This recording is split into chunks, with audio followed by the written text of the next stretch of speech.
Buenas noches, amados hermanos. Vamos a dar inicio a esta porción de su palabra y esperando que Dios pueda cumplir el propósito por el cual la envía a nuestras vidas y que podamos responder como Él quiere, como Él demanda de cada uno de nosotros. Vamos a estudiar un poquitito de historia para ubicarnos en el tiempo que fue dada esta profecía.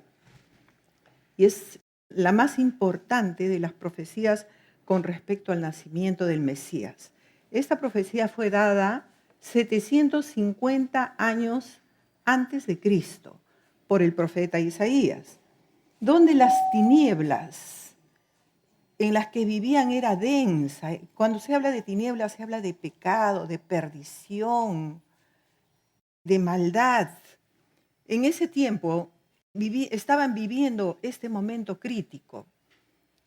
Tal vez igual o peor lo vivimos ahora, pero este profeta fue ministro, un profeta mayor que se le conoce en la palabra, mayores porque tuvieron un ministerio muy grande.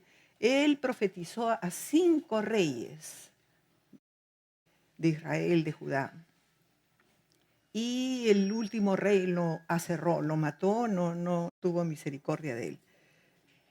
Como he dicho, ¿por qué viene esta profecía? Porque todo estaba tan mal, tan decadente, tan oscuro en ese tiempo, que él, mandado por el Señor, profeta de Dios, tuvo que alentar a esa parte del pueblo que no habían doblado rodillas a Baal, que habían conservado su fe y estaban desalentados, tal vez como muchos de nosotros, al ver que no hay cambio, que el mundo se hunde, que la pedofilia, la maldad, el crimen y todo va en aumento. Ese pueblo de ese entonces estaba totalmente debilitado, triste. Y Él les da esta palabra cuando ellos desfallecían, que venía la solución, que vendría la luz. Tenían en ese entonces a un rey muy malo, dentro de todos los malos creo que era el peor, que se llamaba Acaz. Este rey era un corrupto hasta los huesos, por decir. Él cerró el templo, permitió que el pueblo, tanto él como todo el pueblo, adoraran a los Baales, fueran idólatras, tenían sus dioses el zodiaco y toda la idolatría posible permitida por él. Y el profeta, como buen siervo de Dios, lo reprendía constantemente, pero a él no le importaba. Hoy, hermanos, todo eso está palpable en este tiempo. Y la maldad se ha aumentado, dice la palabra. La brujería, la hechicería, la astrología, los signos zodiacales, dirigen la vida del ser humano hoy en día. Y darle prioridad a esas cosas o a cualquier cosa que no sea Dios es idolatría a los ojos de nuestro Señor. Y cada vez que Israel dejaba a Dios y se desviaba, venían consecuencias terribles. Daban lugar inmediatamente al diablo. Deuteronomio capítulo 32, versículos 16 y del 18 al 20. Esto es el obrar de Dios y esto es una línea que pasa por toda la Biblia y esto nos habla para nosotros tener temor de Dios. Y dice, le despertaron a celos, le dice Moisés al pueblo que iba a entrar a tomar la tierra prometida. ¿Cómo se comportaría Dios con ellos si ellos los dejaban a Dios? Le despertaron a celos con dioses ajenos, lo provocaron a ira con abominaciones. De la roca que te creó te olvidaste. Acuérdense lo que está pasando hoy día en Israel.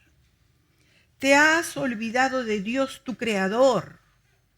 Y lo vio Jehová y se encendió en ira por el menosprecio de sus hijos y de sus hijas. Versículo 20, y dijo, esconderé de ellos mi rostro, veré ¿cuál será su fin? Porque son una generación perversa, hijos infieles, que no son fieles a Dios. Hoy vemos cómo Israel ha dejado a Dios, adorando a sus dioses paganos. Estamos viendo las consecuencias. Inmediatamente viene el enemigo, entre paréntesis el diablo, y viene a robar, a matar y a destruir nuestras vidas, la vida de una nación, de una familia, en fin, hermanos. Eso es terrible para la vida de un cristiano, de un hijo de Dios. Ahora sí vamos a Isaías 9, donde va a ser el punto de nuestra prédica. Versículo 1, la parte A solamente, dice: mas no habrá siempre oscuridad para la que está ahora en angustia. Venía un momento, Isaías anunciaba ese remanente santo. Ustedes saben que Dios siempre ha tenido un remanente santo que no dobla rodillas ante Baal, aunque sean contaditos con la mano, pero Dios siempre ha tenido en todos los tiempos y en todo el mundo, en todos los países, personas que aman y buscan al Señor con todo su corazón y no quieren contaminarse, no quieren bajar sus estándares, los estándares divinos.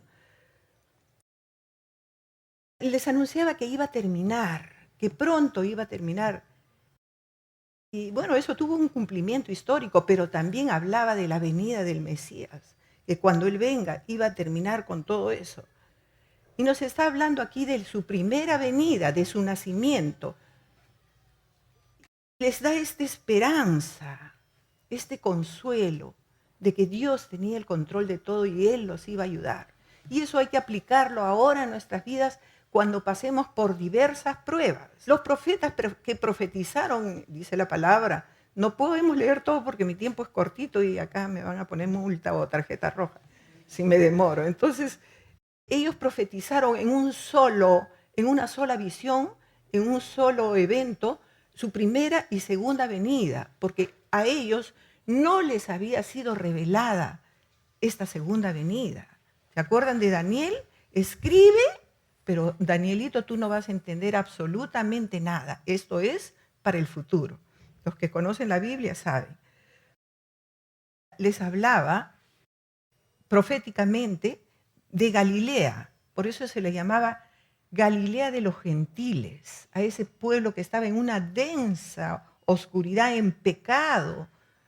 Gentiles es una palabra en hebrea, es una palabra hebrea que su significado es gentiles, pero es goy. Y goy es la palabra muy despreciativa, un gentil, un pagano, un pecador. Entonces, Galilea de los pecadores, vamos a decir para entender mejor. Era una provincia muy pequeña, ¿no? Pero era un lugar, nuevamente, donde el pecado, podríamos decir, pues un Nueva York, no sé, un lugar totalmente dedicado al pecado.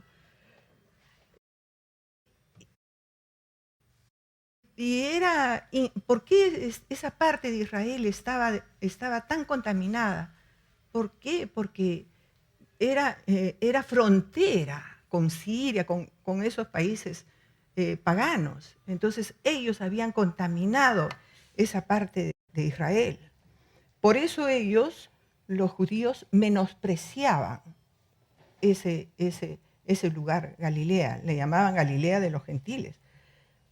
Pero el Señor no menospreció, al contrario.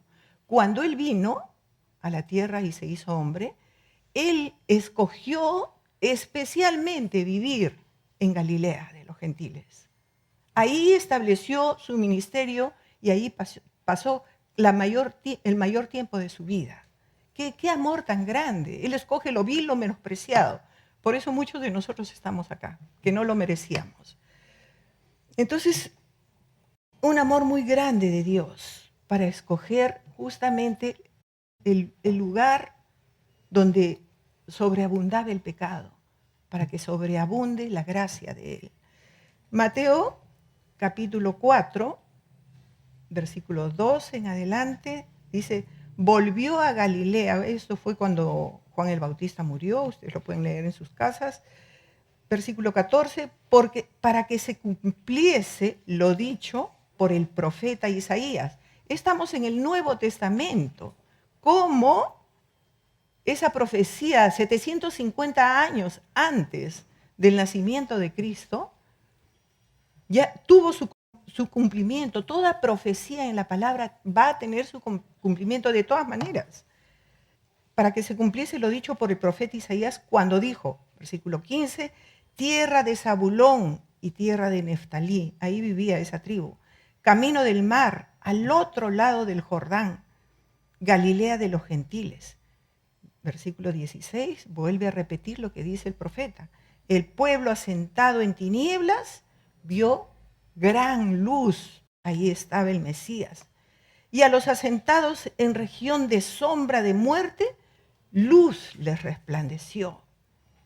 Entonces Jesús vino en cumplimiento directo a esta profecía, en la época más terrible, tenebrosa. Hermanos, y él profetizaba, y él hablaba, y él llevaba al arrepentimiento, a la salvación, a todo ese pueblo, a todo ese lugar, esa provincia.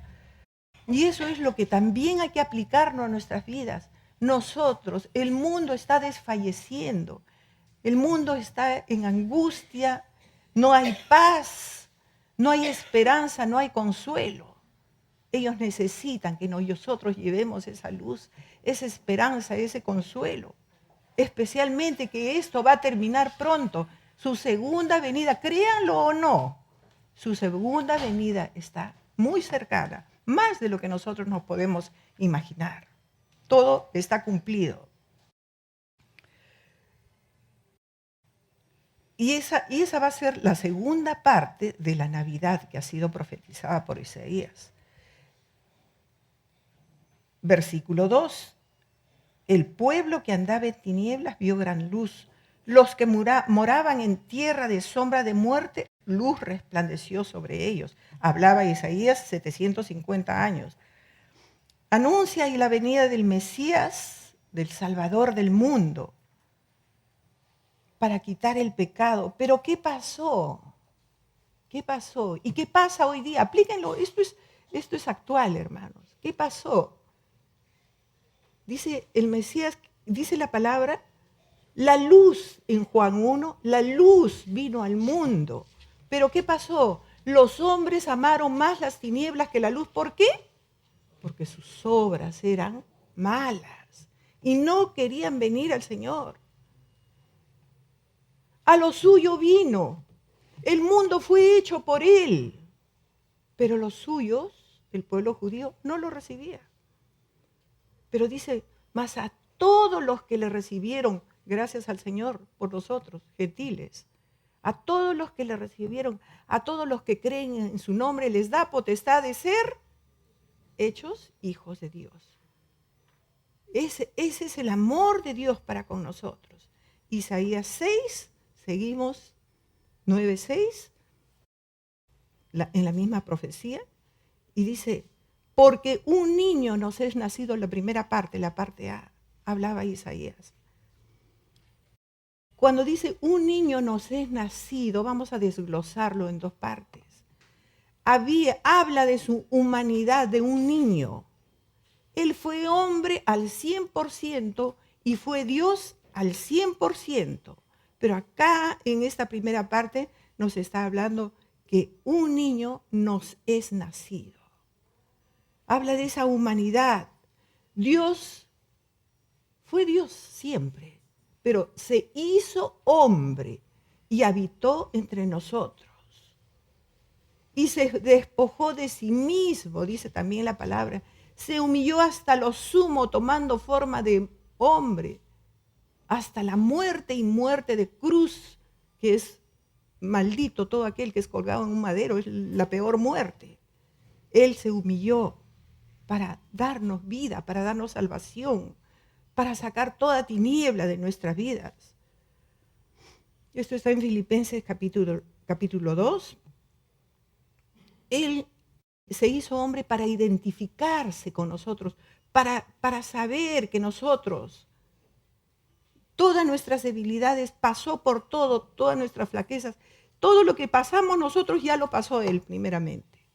Todas nuestras tristezas, nuestras angustias, nuestras amarguras, nuestros resentimientos, nuestros recuerdos, todo Él cuando fue hombre pasó por todo, pero sin pecado. Entonces, ese niño, hermanos, que ahora es usado para comercializar, ese niño fue concebido por el Espíritu Santo en las purísimas entrañas de María Virgen. Por eso es el único que puede compadecerse de nosotros, el único que intercede continuamente hoy día ante el Padre. Parte B, Hijo nos es dado. Hijo nos habla de su divinidad. El versículo más conocido que todos nos lo sabemos de memoria es, porque de tal manera, Juan 3:16, amó Dios al mundo que ha dado, ha regalado, un hijo nos es dado. Es un regalo del cielo para nosotros. Habla de su divinidad. Nos ha dado a su Hijo unigénito, para que todo aquel que en Él cree no se pierda, mas tenga vida eterna. Los ángeles le dijeron a los pastores, os ha nacido en la ciudad de David, que es Belén. Belén es es menos que una aldea. El Señor escogió nacer en el lugar más chiquito. Y los ángeles le dicen, os ha nacido en la ciudad de David, o sea, en Belén, nació David también, un Salvador. Entonces acá la palabra clave es os ha nacido, nos han dado, es un regalo, esa salvación tan grande, ese Cristo en nosotros. Un Salvador que es Cristo, ¿quién? El Señor. No dice, le ha nacido a María y a José, no. En los ángeles le dice, os ha nacido en la ciudad de David, en la ciudad de Belén. Ese Salvador, que es Cristo, que quiere decir en hebreo el ungido, el Mesías, que es ese Dios todopoderoso, el Dios hecho carne. Pero esta luz vino a este mundo, hermanos, y los hombres no lo recibieron, no lo quisieron. Este hijo que vino y que nació en un pesebre, nunca más vendría como hombre, sino como en esta segunda venida va a venir como el Rey de Reyes, como el Señor de Señores, como el Todopoderoso, el Alto y el Sublime. Ya no vendrá con forma de hombre, ya no vendrá a pasar el menosprecio y tantas cosas horribles que ustedes saben que pasó en esa muerte. Ya la primera parte de esta profecía ya fue cumplida, la primera venida de Jesucristo en su nacimiento. Ahora él sigue, este profeta, sigue dándole los nombres y los títulos que lo estamos viendo y lo veremos en persona cuando él venga por nosotros, por su iglesia. Versículo 6.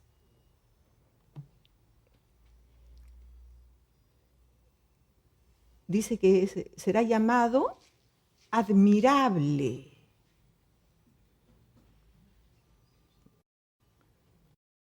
Uno de los primeros nombres o títulos que se le da. Admirable quiere decir que se maravillaban, que maravilla a las personas. Admirable era en su entrega. Dejó el cielo nuevamente de esplendor, la gloria del Padre, para vivir en deshonra, para humillarse hasta lo sumo. Es admirable en su servicio.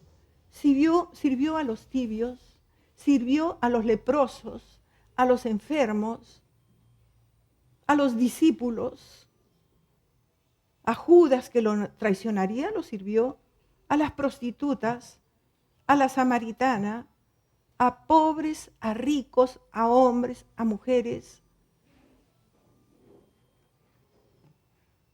Y sirvió él sin ningún interés. Sirvió lavando los pies a cuantos podía. Él es admirable, hermanos, en toda su vida, un ejemplo de admiración en su servicio. Y eso influenció a todos sus discípulos. Los sirvió, los amó, les proveyó todo lo que pudo, pero nunca los retuvo. Él le dijo a Pedro, ¿quieres irte? Dijo a todos sus discípulos, ¿quieren irse? Nunca los retuvo, nunca se impuso. Un Dios admirable. Y hermanos, si se querían ir, tenían las puertas abiertas. Nunca quiso ser el primero en nada. Ni nunca quiso codearse con los grandes, con los poderosos. No le importaba. Y no le importó que lo desecharan y que lo menospreciaran. Yo, mientras preparaba esta palabra, decía, ¿y por qué siendo Dios? En ese entonces reinaba, era el emperador de Roma, Tiberio. ¿Por qué no fue donde él? Él sabía que Tiberio era un hombre enfermo. ¿Y por qué no lo sanó? De repente se hubiera convertido y hubiera sido diferente, pero a él no le importó nada. Nada de la gloria del hombre, nada de este mundo. Él vino con un propósito de servir y no ser servido. Qué precioso, hermanos. Qué precioso ejemplo. Cuando quisieron hacerle rey, él desechó, mi reino no es de este mundo. Porque si yo quisiera rey, hace tiempo hubiera dicho a mis ángeles, a mis querubines, a mis serafines, me hubieran entronado, pero mi reino no es de este mundo. Hermanos, para nosotros aprender lo que Dios quiere enseñarnos con su vida. Dice que el Napoleón dijo admirado, o decía continuamente estas frases. ¿Cómo esta persona, Jesús, pudo haber impactado, haber liderado al mundo en una forma tan humilde? Y aún, decía él, después de muerto, desde su tumba, sigue liderando, siguen convirtiéndose a él. Pero lo que él no sabía que Jesús no estaba en su tumba. Jesús había resucitado y reinaba. Y el dominio estaba en sus manos. Él fue luz para los gentiles y la gloria para Israel, como dice Isaías. Él fue admirable en todas las áreas de su vida. El segundo nombre que le da Isaías es consejero. El mejor consejero admirable que nos aconseja a nuestra conciencia y aún a nuestra subconsciencia, donde nadie, absolutamente ningún erudito, llámese psiquiatra, psicólogo, terapista, no sé, puede llegar. Él llega, Él penetra hasta lo más profundo de nuestro ser. Él es el consejero perfecto, que conoce y sabe todos nuestros problemas. ¿Por qué? Porque Él nos formó, Él dice que Él nos formó, nos creó, nos entretejió el ADN que hay en el vientre de nuestra madre. Y Él no miente. Él sabe todos nuestros problemas y Él nos va a decir la verdad. Directamente y sin tapujos. ¿Qué cosa es lo que tenemos que hacer? ¿Qué cosa es lo que no tenemos que hacer? Y todo eso está escrito en su palabra y con la inspiración del Espíritu nosotros vamos a saber que es Dios hablándonos.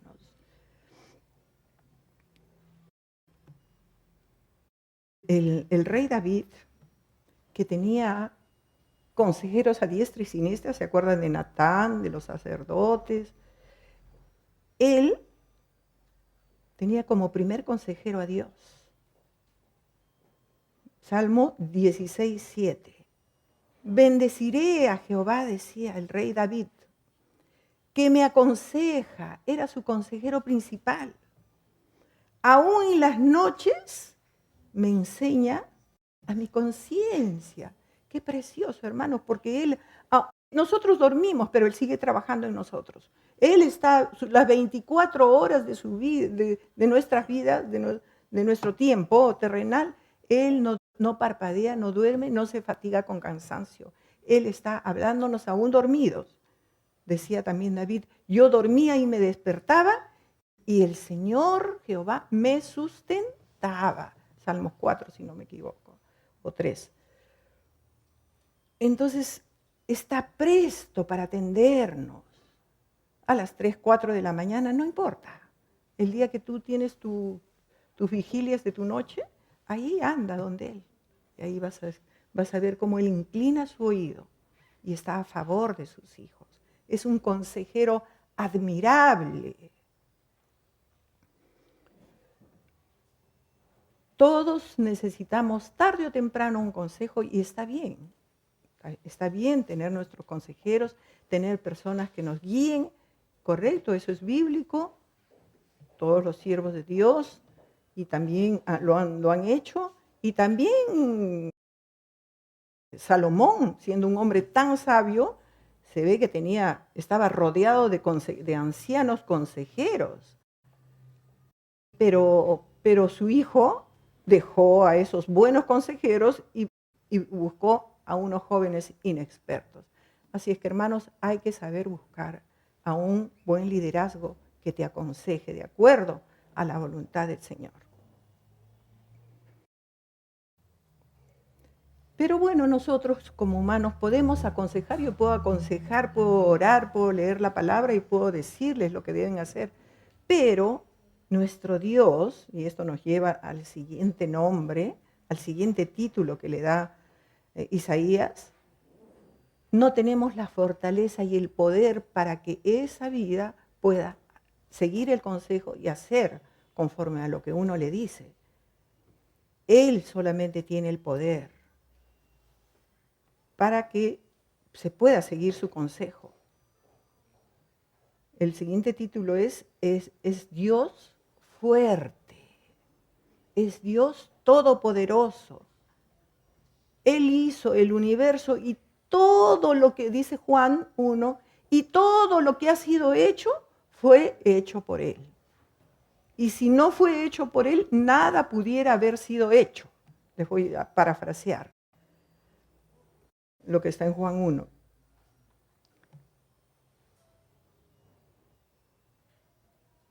Hay tanto que hablar, pero el más grande poder, para hacerlo corto, es cuando está en la cruz, donde Él está en el momento más difícil, más débil de su vida, cuando siente que todos los pecados se le vinieron encima y que el Padre lo había abandonado. Pero fue ahí donde venció al enemigo, venció a la muerte. Ahí fue donde dejó la tumba vacía, donde resucitó y ahora está sentado a la diestra de Dios, el Padre. Y se le dio un nombre, dice que está sobre todo nombre, ante el cual toda rodilla se va a doblar, en los cielos, en la tierra y aún debajo de la tierra. Toda lengua confesará que Él es el Dios todopoderoso. En Efesios 3, Él es poderoso, dice, para ser mucho más abundante. Ese Dios todopoderoso, ese Dios fuerte, ese Dios es poderoso para hacer todas las cosas mucho más abundante de lo que nosotros pensamos o vemos o nos imaginamos o entendemos. En Hebreos dice que es poderoso para socorrer a los que son tentados. ¿Quiénes de nosotros no tiene tentaciones? Todos. Tenemos tentaciones de toda índole. Todos somos y seguiremos siendo tentados. Pero si le entregamos nuestra vida al Señor, no vamos a caer en ese lazo del tentador. Dios nos asegura, acá en Hebreos 7:25, dice, por lo cual puede también, porque está sentado a la diestra del Padre, intercediendo por nosotros, por lo cual puede también salvar perpetuamente a los que por Él se acercan a Dios. Viviendo siempre, es el intercesor más grande, más poderoso, para interceder por ellos, por nosotros, por los que le pedimos a ese Dios fuerte que nos ayude. También dice que en Timoteo, en la segunda carta a Timoteo, es poderoso para guardar para siempre a los que se acercan a Dios, pues vive perpetuamente para interceder. Si somos sus hijos y nos acercamos a Él y le pedimos con todo nuestro corazón, Él nunca dejará de orar. ¿Han pedido ustedes oración? Oren por mí. Bueno, se oraremos un ratito, Señor, a la hora de acostarnos tenemos una oración pendiente, oramos. Pero Él nunca deja de orar, nunca dejará de interceder. Él es, dice la palabra, viviendo siempre, Él vive para interceder por nosotros, por ellos. Y es poderoso para guardar para siempre a los que se acercan a Dios. Entonces, hermanos, si somos hijos de Dios y nos acercamos, y si lo recibimos, si hay alguien que no ha recibido, que no tiene la certeza de ser hecho hijo de Dios, puede hacerlo hoy día. Nunca es tarde, Dios nos está esperando. Él nunca va a dejar de orar e interceder por sus hijos, pero hay que acercarse a Él. Porque el que se acerca a Él dice que debe creer que Él va a hacer algo por nosotros, no nos va a dejar ni nos va a desechar. El cuarto nombre es Padre Eterno. No es que sea el Padre, sino que su esencia, su naturaleza es del Padre. Dice el Salmo 103, David, ¿cómo? Es como el Padre se compadece de sus hijos, así se compadece Jesús de los que le temen. Entonces, esa naturaleza de Padre. Él es un Dios salvador de eternidad a eternidad. Cristo es la fuente de la vida eterna, solamente para todo aquel que cree.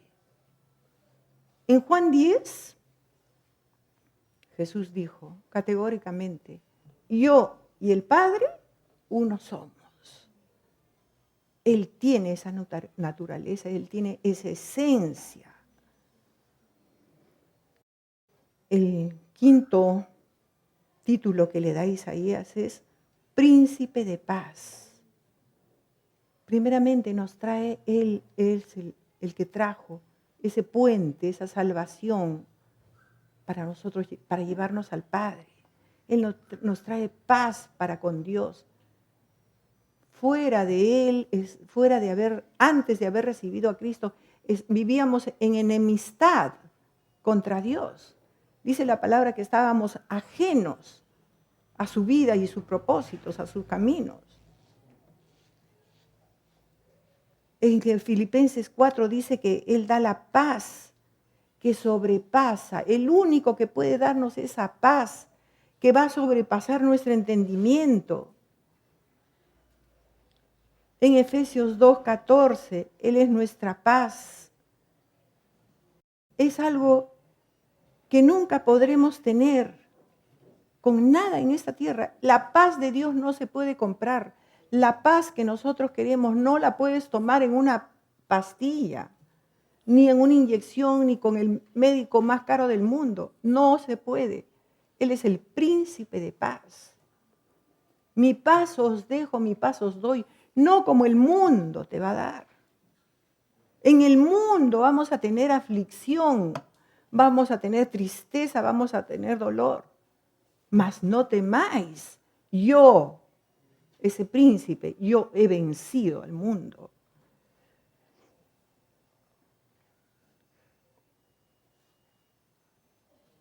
No hay paz para aquel que vive alejado de ese príncipe, de ese hijo de Dios, de ese príncipe de paz. Y Él, mientras estemos acá, lo que anunciaba Isaías, Él es nuestra luz, Él es nuestra paz. Y pronto nos sacará de este lugar de tinieblas, de sufrimiento, de dolor y de tristeza. Y nos llevará al cielo de esplendor, donde verdaderamente descansaremos en una paz total y absoluta, esa paz eterna. Pero es solamente, hermanos, para los que creen, para los que dependen. Yo soy la vid, vosotros los pámpanos. El que permanece en mí, ese va a llevar todos estos frutos. Y vas a conocer a ese Dios que es admirable, consejero, Dios fuerte, Padre eterno, príncipe de paz. Y vamos ya por lo último, versículo 7. Terminamos el 6. Dice, lo dilatado de su imperio y la paz no tendrá límite. Va a llegar el momento ese. Estamos hablando ahora de la segunda parte de esta profecía, que ya es su segunda venida. Lo dilatado de su imperio y la paz no tendrá límite sobre el trono de David y sobre su reino. Su reino, está hablando de su reino final. Cuando dice dilatado, es el aumento de su imperio, de su reino, que no van a tener límites. Él vino por primera vez cuando ese niño fue nacido, ese hijo nos fue dado. Él vino con todas sus limitaciones. Vino solamente a hacer la voluntad de su Padre y nada más. Lo que el Padre le había dicho. Pero va a llegar un momento en cuando Él venga y nos lleve y cuando establezca su imperio al final de toda la consumación de todas las cosas, que no va a haber ningún límite. Mi mente no entiende a comprender su paz, su reino, su gozo, su esplendor, todo lo que nos espera. No podemos entender. No va a tener ningún límite. ¿Cuándo se cumplirá esto? Pronto, hermanos. Él ya viene por su iglesia y gobernará en justicia para siempre. Vino como un niño, nació en el pesebre maloliente, en Belén, una aldea ínfima, que como les digo, ni en los, se me va el nombre, ni en los mapas figura. Un lugar, no sé, ¿a qué lo compararíamos? Al pueblo joven que no tiene nada. Ahí nació, en ese lugar, en Belén. Él no fue bien recibido, fue maltratado, humillado, lo escarnecieron, lo escupieron, lo humillaron, lo mataron, pero en su segunda venida, hermanos, que es anunciada por este profeta y por tantas profecías, vendrá y establecerá su reino que no tendrá fin. Hermanos, ¿puedo pedir que los músicos pasen? Todos tenemos acceso a Él. Todas nuestras necesidades y más están en Él. Él es el consejero. Y hemos visto todo, que nos guía con sabiduría, el fuerte Dios, todopoderoso. el perfecto, el Padre eterno. Hermanos, ¿para quién ha nacido ese niño? Un niño nos es nacido, hijo nos es dado. ¿Para quién? ¿Para quiénes? Para los que lo recibimos, para los que estamos interesados en vivir bajo su sombra, bajo la sombra de sus alas. El Salvador ya nació hace más de 2000 años. Él sigue haciendo el llamado. El que quiera venir en pos de mí, niéguese a sí mismo, tome su cruz y sígame. ¿Queremos ser parte de su reino de luz admirable? ¿Queremos responder al compromiso de ser fieles hasta la muerte? Es fuerte, no todos lo van a poder hacer, pero si le pedimos su fortaleza, su consejo, Él nos va a guiar. Queremos ser esa luz. Dice que Él nos ha llamado de las tinieblas a su luz admirable, para que anunciemos las grandezas de su poder, para que seamos linaje escogido, real sacerdocio, nación santa, pueblo escogido por Él. Hermanos, pensemos en la obra, más que en algo tan comercial. No se sabe si fue el 25 de diciembre, no sé, hay contradicciones. Cada estudioso, cada exégeta dice que fue en abril, otros dicen que fue en septiembre, otros dicen... No, Él no dejó huella de cuándo fue, pero nosotros hoy día celebramos que un día ese Salvador todopoderoso, ese admirable, consejero, Dios fuerte, Padre eterno, príncipe de paz, y que lo dilatado de su imperio no va a tener ningún límite. Ese Dios vino y habitó entre nosotros. Y vimos su gloria, gloria como del unigénito Hijo del Padre. ¿Han visto ustedes la gloria de Dios en algunas etapas de su vida? ¿Sí? Y lo seguiremos viendo. Es un Dios que hasta el día de hoy nunca nos ha abandonado. Nunca nos ha dejado. Un Dios fiel y verdadero. Ese será su nombre cuando Él venga a la tierra. Así que en símbolo, hermanos, y en aceptación de ese Dios que quiere que brillemos con su luz, con esa luz que alumbra a todo hombre y que quiere alumbrar a través nuestro, pidámosle ahora que primeramente, como decía David en el Salmo 18, Jehová mi Dios, alumbra mis tinieblas. Primero que nos alumbre y que ubiquemos en qué estamos mal, qué cosa está demandando Dios de nosotros. ¿Queremos ser felices? ¿Queremos tener paz? ¿Queremos tener las bendiciones? Hagamos su voluntad. Seamos mansos y humildes de corazón. Así que vamos a decirle que primeramente alumbre nuestras tinieblas y nos haga testigos suyos.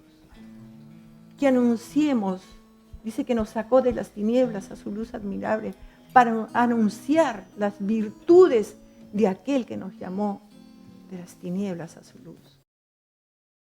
¿Cuántos de nosotros? Pongámonos de pie, vamos a pedirle. Pedimos a los ujieres, por favor, que enciendan las velas. Pedirle que alumbre, que nos alumbre, que no nos deje ciegos, que no estemos asentados en un mundo de tinieblas, sino que seamos luz y sal en esta tierra. Que al vernos vean que es una generación bendita del Señor, como en esos tiempos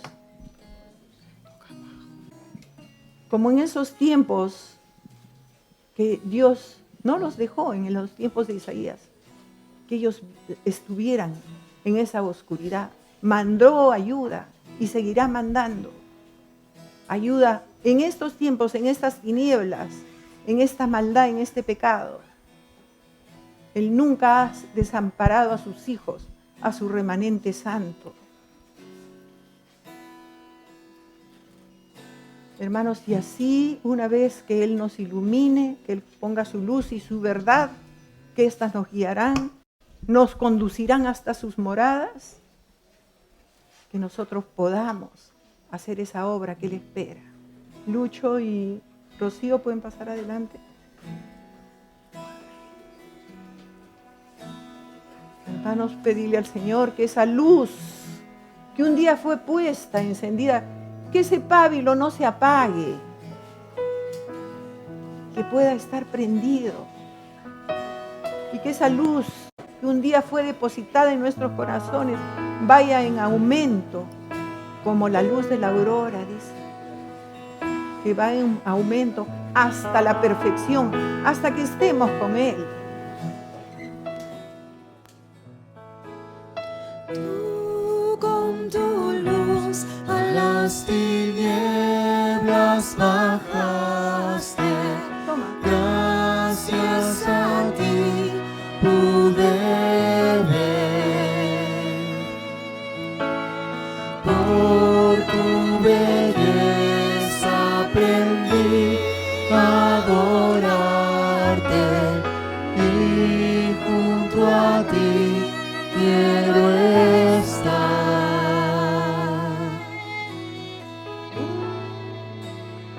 Vengo a adorarte, vengo a postrarme, vengo a decir que eres mi Dios. Solo tú eres santo, solo tú eres digno, tan maravilloso para mí. Tú eres el Rey, grandemente exaltado, glorioso por siempre, Señor. Al mundo que creaste, humilde viniste, pobre te hiciste por amor.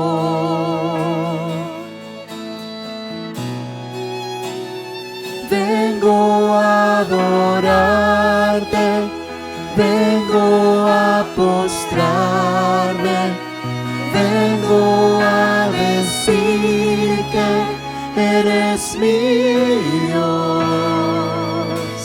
Solo tú eres santo, solo tú eres digno, tan maravilloso para mí.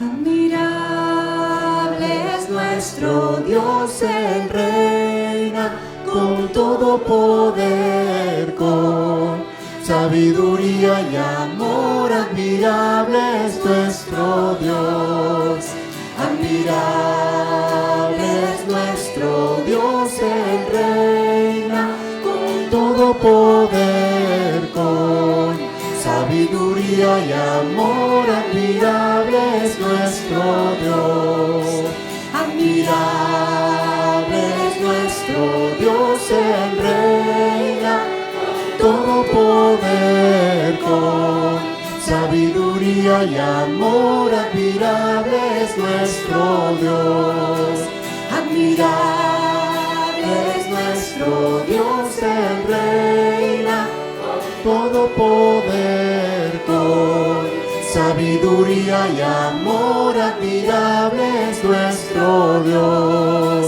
admirable es nuestro Dios.